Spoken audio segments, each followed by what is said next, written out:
মুর্শিদ চলে যায় দুনিয়ার সফর শেষ করে, রাহবার চলে যায় মায়ার বাঁধন ছিন্ন করে।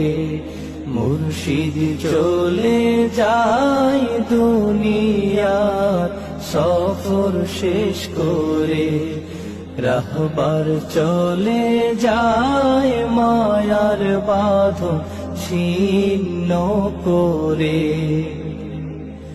মালিককে খুশি করে সফল জীবন গড়ে, মালিককে খুশি করে সফল জীবন গড়ে। ওই চলেছে না আপন ঘর।